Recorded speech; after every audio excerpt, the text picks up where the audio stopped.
Hi, this is Crypto Ice, and today I really want to answer the question, should I buy a house or more crypto? Now, those of you that have watched me for a while probably know which way I lean on this, but let's look at this objectively. I'm going to try to take both sides on it. On let's start on the positive side for people that want to buy a house in this market.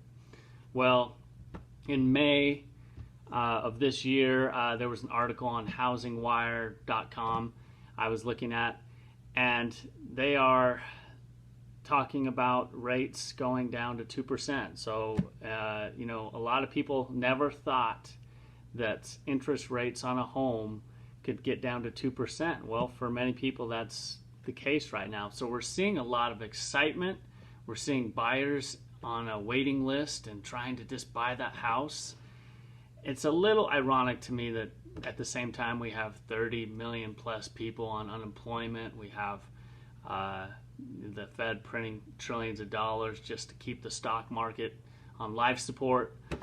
We got all these people out of work that are going to be told that there's no longer a job or they're furloughed. So much uncertainty. So we'll get to that in a second. But again, I was going to say the positive side is 2% is an amazing rate. It brings up deja vu for me because in 2008, I had bought a house right before the crash, and it was the same kind of excitement. It was the whole, oh, I got to buy a house now, or I'm not ever going to be able to buy a house. The prices just keep going up. And, I was young, and I kind of bought into that. And even though prices were going up, it was just the time I wanted to buy a house. I wasn't really savvy enough to know that the market's at an all-time high and has been for a long time in the real estate. Cannot last like this forever. And so what happened? I bought my house. The market crashed like 3 months later.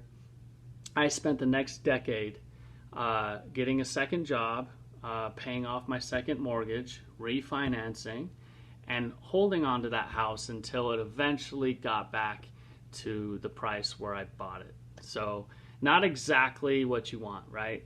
So my voice of precaution would be, do not buy a house in this market unless you plan to stay in that house for a very long time, because in this uncertain market, we could very well see a housing crisis. And if that's the case, then you're stuck. You want to talk about, Robert Kiyosaki talks about the difference between liquid investments and illiquid. Okay, liquid investments is like something you can get into and get out of fairly quickly. Crypto, stock market, good examples, right? Real estate, not the case. Like I said, it took me a decade to get the value back in my house. So think about that. Just think of the illiquid property of real estate, and it's a much bigger deal.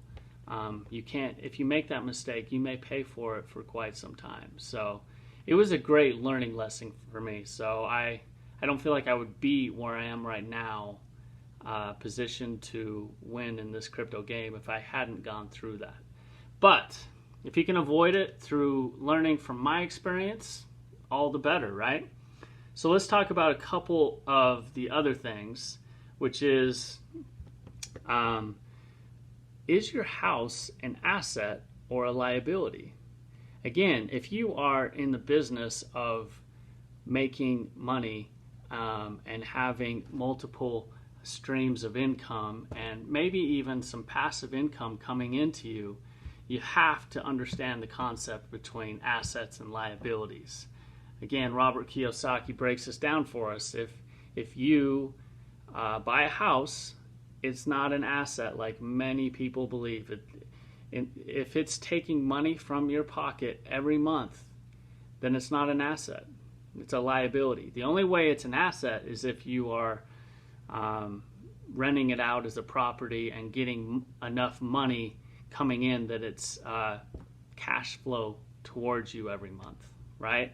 So I can't speak for other people. If you want to buy a house, that's, I'm not here to tell you not to, but those are the factors that I would look at. And I'm just thinking, we're looking at one of the greatest transfer of wealth in the history of mankind.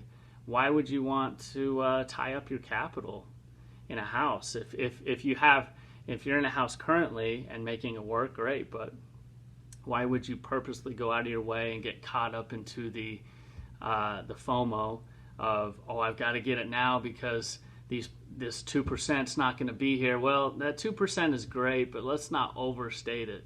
If you're stuck in your house for 10 years because you made a purchase and then you see all these financial opportunities, the housing market going down, which I believe it will, just have to consider that, and as long as you've weighed that out, you can make your informed choice. So I hope that maybe this was just informative, as we're seeing something very similar to what I saw in 2008. So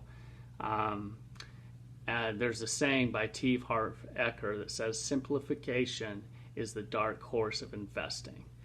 And to me, the purchasing power of the dollar is the most important thing that I'm focusing on in my investments. What can I do to take advantage of the depreciating dollar and be ahead of the game by getting myself into hard assets like crypto, where there's a fixed supply, and as the dollar continues to lose its value, I will be sitting in a place where my assets are in things that don't lose value.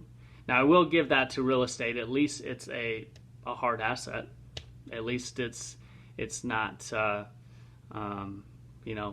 in the dollar, in the stock market, that's going to eventually tank, in my opinion. So there's my thoughts. And just so you know, I will be going live Friday night stream with Jerry Hall.